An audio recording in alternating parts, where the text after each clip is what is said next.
Namastê, bom dia a todos. Então, hoje iremos iniciar mais um ciclo de Ekadashi.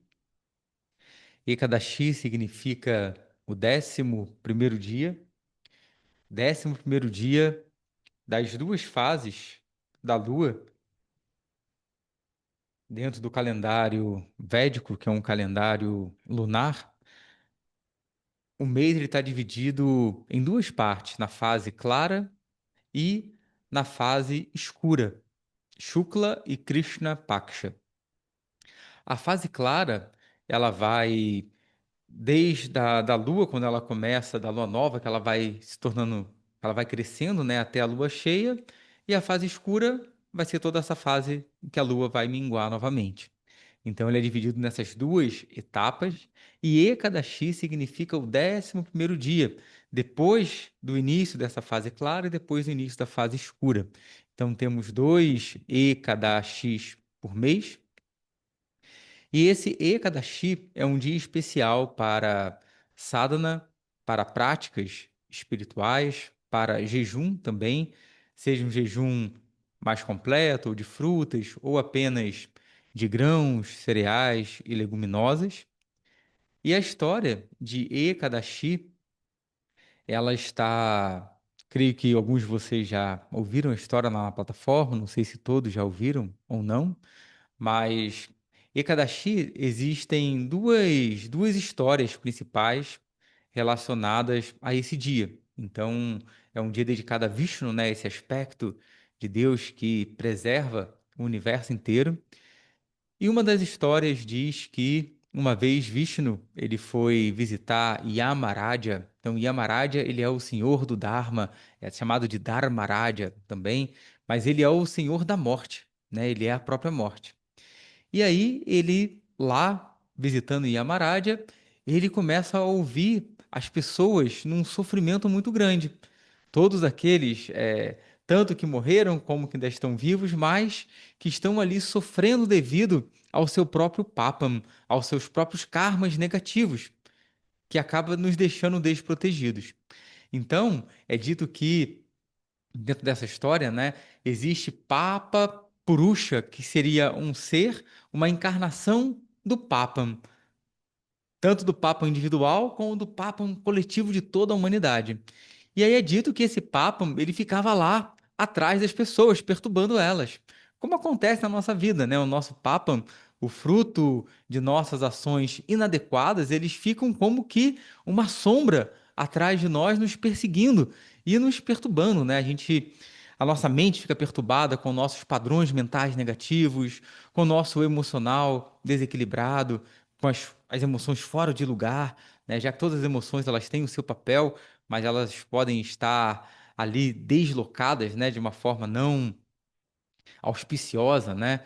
Como, por exemplo, o medo que serve para nos proteger, mas que se ele está deslocado e fora de lugar, ele acaba nos paralisando e não conseguimos fazer nada na vida, né? A tristeza que serve para que a gente não se esqueça de nós mesmos também, para que a gente consiga olhar para nós mesmos. Se a gente se afunda demais nela, a gente também não faz mais nada, a gente fica numa angústia, numa depressão, numa tristeza que nos toma completamente e faz com que pensamentos fiquem ali de novo, de novo, de novo na nossa mente.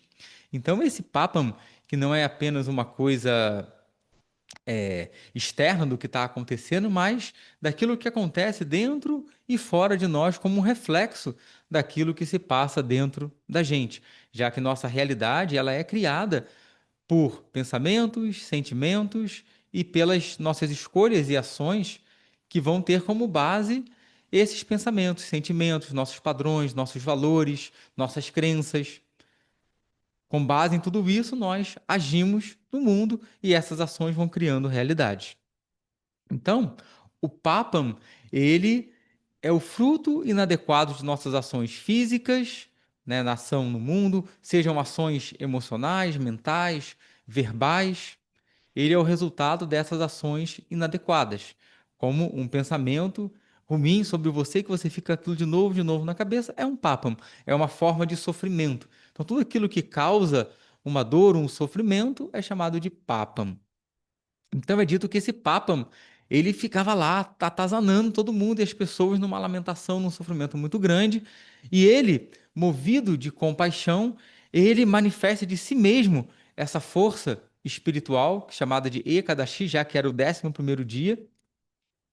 E durante esse dia, Ekadashi, ela protege as pessoas do Papam e do sofrimento. Essa é uma das histórias. E aí é dito que passou um tempo e Papa Purusha, ele foi lá reclamar com Vishnu, falando: ó, Vishnu, eu não sei o que fazer nesses dias, que a Kadashi tá por aí, porque eu não tenho onde me esconder, que ela me acha e eu não sei mais o que fazer. Eu estou ali é, com a minha integridade, né, abalada.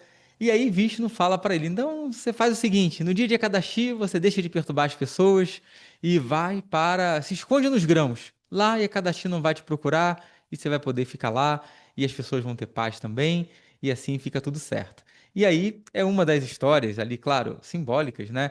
De por que que a gente evita também os grãos, as leguminosas, os cereais, mas tudo isso é para nos lembrar do divino, né? Então, Vishnu representa o próprio Dharma e Ekadashi é essa força do Dharma, que quando a gente protege o Dharma, então quando a gente realiza práticas, disciplinas, jejum espiritual, né? Quando a gente faz aquele jejum que vai purificar o corpo, vai tirar tamas da nossa mente, que é o que traz maior peso, maior, uma visão mais ali obscura, vamos colocar assim, é o modo da inércia, né?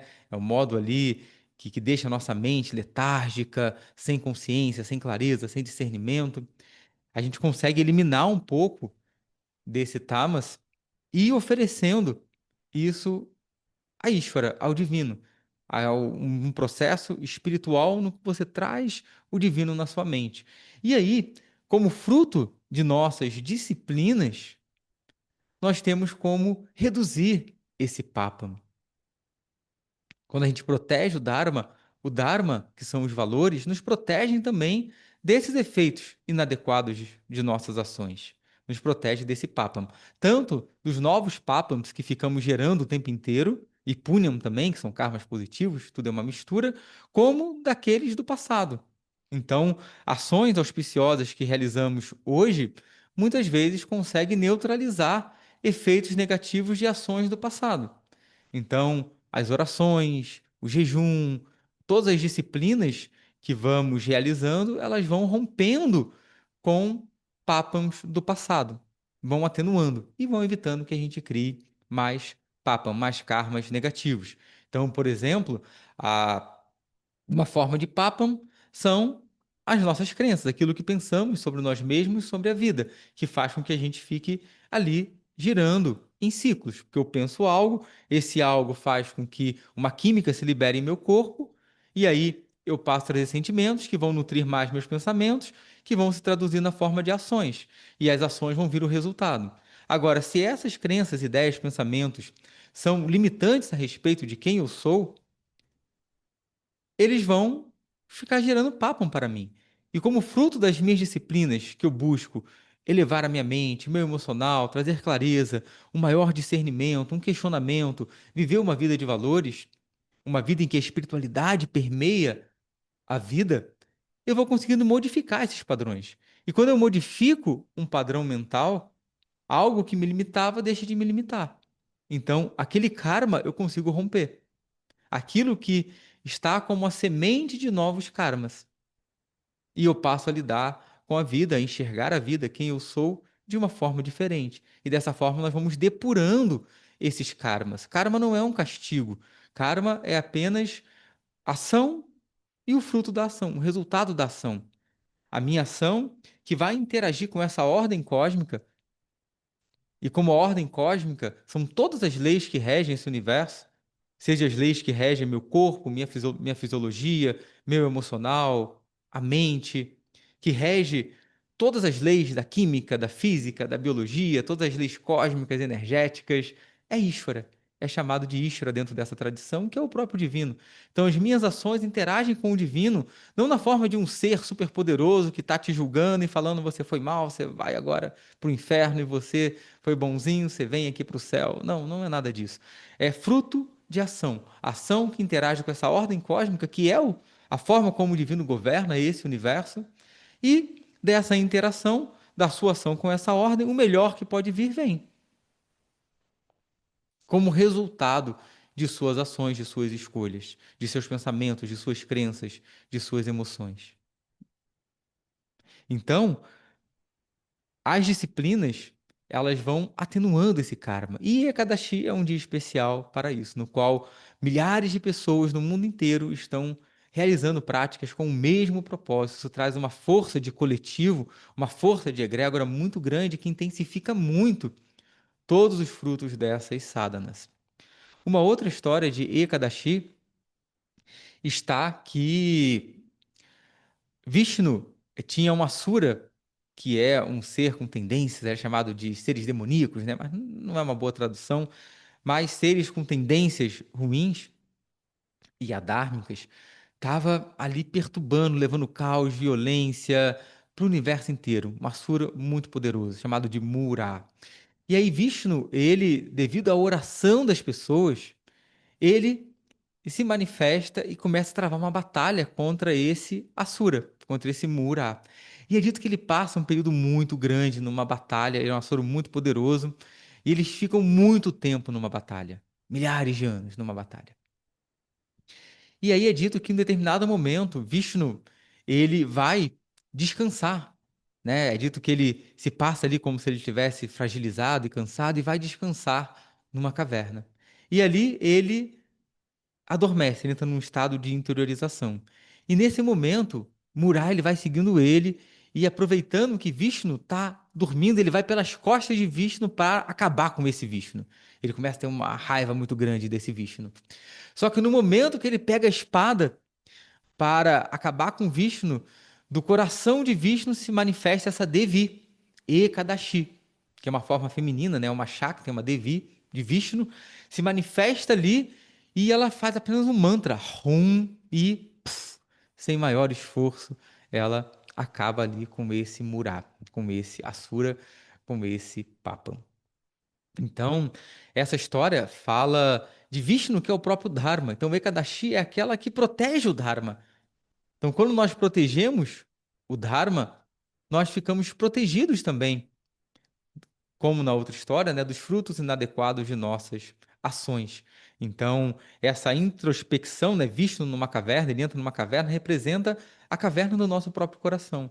Então, fala que daquelas coisas que a gente consegue solucionar, muitas vezes num local que não vem apenas de uma batalha externa, de eu ficar lutando, lutando, lutando contra alguma coisa, mas naquele momento que eu consigo me interiorizar e entrar nessa caverna do meu próprio coração e buscar ali dentro maior clareza, maior discernimento, buscar nas disciplinas, na prática, na meditação, um momento em que eu muitas vezes consigo ter uma clareza de solução de coisas que antes eu achava que não teria solução, que eu estava ali lutando, martelando, brigando com elas, enquanto na verdade a solução estava aqui dentro, dentro de nós, no silêncio, na presença, na clareza, no discernimento, naquele momento que a gente consegue silenciar e mergulhar dentro de nós mesmos. E aí vem muitas vezes a resposta que tanto estávamos procurando.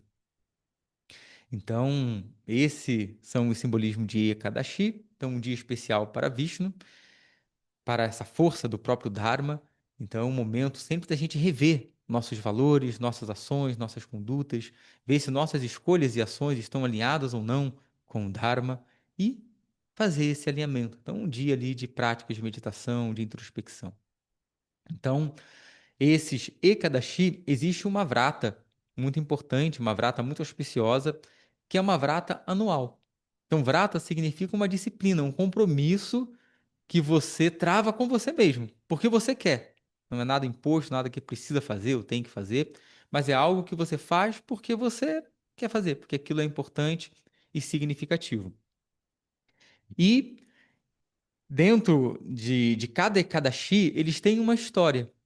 Cada Ekadashi ele tem uma história, né? Ele tem uma relação, um mito associado a esse Ekadashi que ocorre 2 vezes por mês. Então são em torno de 24, às vezes 25 Ekadashis por ano. E aí tem um período chamado de Chaturmasya, que é quando Vishnu ele descansa, ele dorme.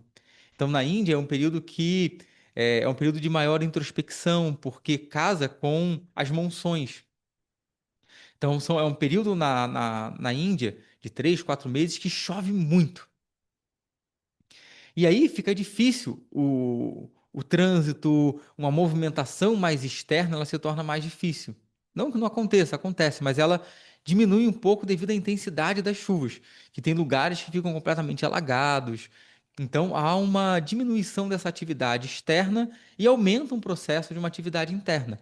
Então esse período de sono de Vishnu, né, é um período em que começam alguns meses dedicados a Shiva, o Shravana, né, o mês de Shravana, que é quando é dito que Shiva ele rege esse mês, porque está ligado às monções, à chuva, a raio, trovão, a um processo de maior transformação que está associado a Shiva. E aí começa um processo de maior interiorização, que representa a mesma coisa, né? Essa busca da sadhana, da disciplina, dos valores, de você entrar no silêncio do seu próprio coração para poder travar contato com aquilo que é verdadeiro para você, de modo que, de posse daquilo que é verdadeiro, para você, você consiga trazer isso para fora, manifestando na vida quem você de fato é. E não apenas viver uma vida com base no que outras pessoas acham que é bom para você ou não, ou viver uma vida que outras pessoas quiseram que você vivesse, que você vivenciasse. Ah, eu fiz isso porque meu pai quis, minha mãe quis, porque. Enfim, vários porquês, mas não um porquê que está no seu coração. Então, passa esse período e aí tem o despertar de Vishnu. Ele dormiu, chega uma hora que Vishnu acorda. E aí, no Ekadashi passado, para Bodhini Ekadashi, Vishnu, ele acorda desse sono. Então, é um momento auspicioso que fala de uma atividade externa mais intensa, que retoma as ações, a vida, o movimento mais externo, com base naquilo tudo que foi acessado internamente. Então, ele acordou e aí começa hoje, no próximo Ekadashi, um novo ciclo. Então começa um novo ciclo de Ekadashi que vai até ali novamente o sono de Vishnu e termina quando ele acorda. Então hoje é um dia auspicioso para quem quiser fazer um voto de Ekadashi. Você não precisa fazer o voto se você não quiser. Se você fizer, é importante você cumprir, ok? Então é de você fazer todos os Ekadashis ao longo de um ano. Você pode não fazer o voto, não fazer a vrata e participar do Ekadashi. Ah, esse eu não vou participar, o outro eu quero participar. Não tem nenhum problema, você é livre para isso. Mas se você faz uma vrata, é um voto que você faz com uma intenção, com um propósito. Um propósito que você estabelece para você e para sua vida, de algo que você queira realizar internamente, externamente, alguma transformação, algum propósito, você faz um voto, uma vrata, para conseguir, através do tapas dessa vrata, dessa disciplina, que envolve esforço, que envolve você modificar sua alimentação, que envolve você fazer práticas, nada muito austero também, mas isso traz uma disciplina interna, que faz com que você desperte internamente força de vontade, determinação, sabe? E você consegue levar essa força que você desperta através de todas as disciplinas, de toda a sadhana, para os seus propósitos. Então, naquilo que você quer realizar, essa força que você vai desenvolvendo de vontade, de determinação, de comprometimento, isso transborda para as outras áreas de sua vida. Então, normalmente a gente faz uma vrata com uma intenção. O que você quer para você e para a sua vida? O que você quer trabalhar, o que você quer transformar, o que você quer manter, o que você quer sustentar, que muitas vezes é difícil. Então você faz uma vrata com uma intenção, você coloca um propósito nela. E esse propósito, esse porquê, ele te ajuda a sustentar a vrata. E a vrata, quando sustentada, desenvolve toda a força, disciplina, toda a energia espiritual para você poder manter o compromisso com aquilo que você fez, com o seu propósito e conseguir manifestar aquelas transformações na sua vida. Ok? Então, esse é o objetivo de uma vrata. E Ekadashi, o que que ele envolve? Ele envolve, no nível mínimo, você não se alimentar de nada de origem animal, ok? Nem grãos, nem cereais e nem leguminosas, ok? São esses pontos que a gente evita minimamente.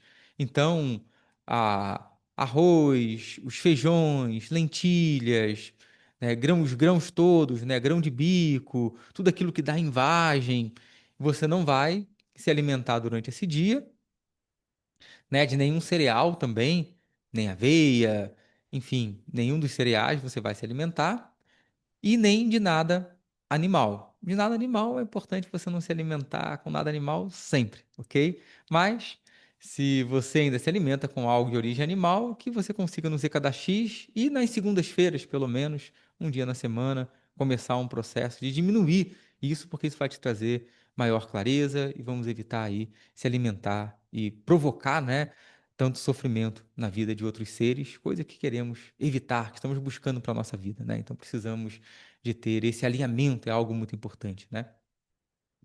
Então você evita esses alimentos e aí você pode estender isso se você quiser, por exemplo, se alimentando com, vou me alimentar só de frutas, eu vou me alimentar só de certos alimentos, você pode ir reduzindo, né? Porque mesmo você evitando grãos, cereais, leguminosas, você ainda tem muita coisa que você pode se alimentar.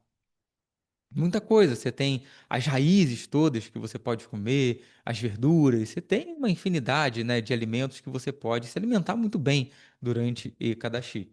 E você pode, caso for desejando, é, ir reduzindo mais, restringindo. Eu vou me alimentar então, eu vou fazer só uma refeição no dia e vou me alimentar só de fruta nas demais. Eu vou comer fruta, eu vou comer de refeição mais o almoço e o resto do dia eu como fruta. E aí você pode, na medida que você quiser, ir aumentando essa restrição. É importante você começar algo passo a passo, principalmente se você não está acostumado.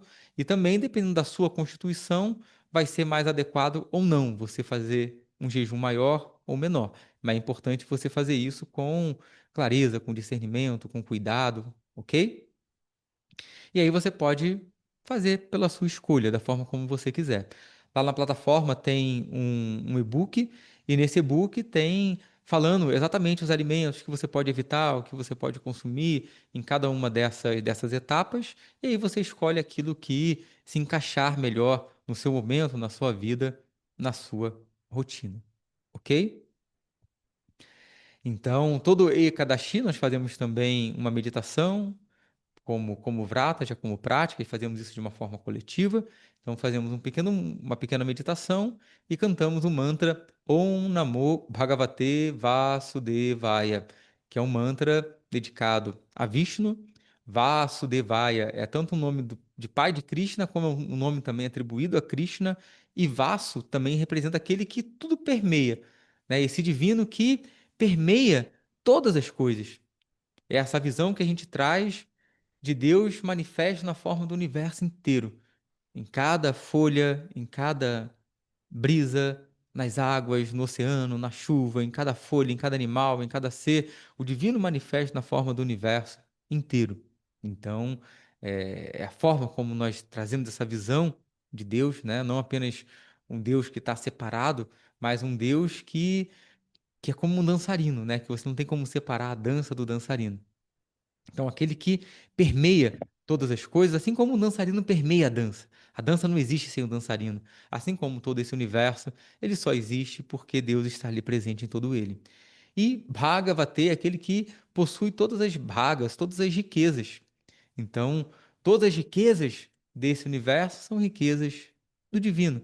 A riqueza da amizade, da abundância, da prosperidade, a riqueza do dharma, a riqueza dos alimentos, a riqueza da família, todas as riquezas, aquele que possui todo o brilho, toda a glória, toda a riqueza, que é o divino. Então, Om Namo, Om, saudações e saudações para esse que possui todas as riquezas e que permeia todo esse universo, minhas reverências, minhas saudações. Que essa força desperte em nosso coração, ok? Então, Om Namo Bhagavate Vasudevaya. Então, iremos cantar 108 vezes também. Vamos dar uma volta no mala com 108 repetições. Alguém tem alguma pergunta que queira fazer sobre Ekadashi? Alguma dúvida? Se tiver, pode perguntar, pode levantar a mão, pode.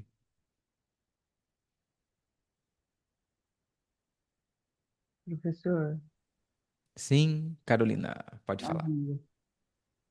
No Ikadashi, eu estava fazendo, eu estava desta forma.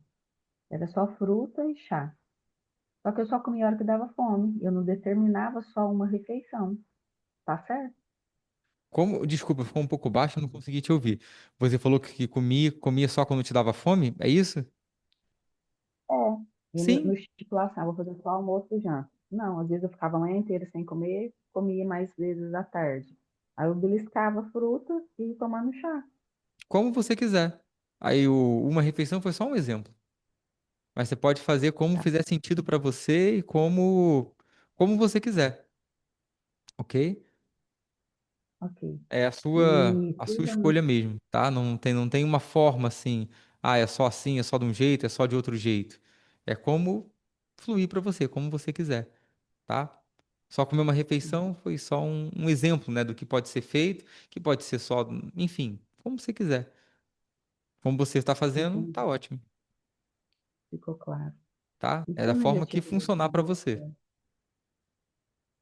ok.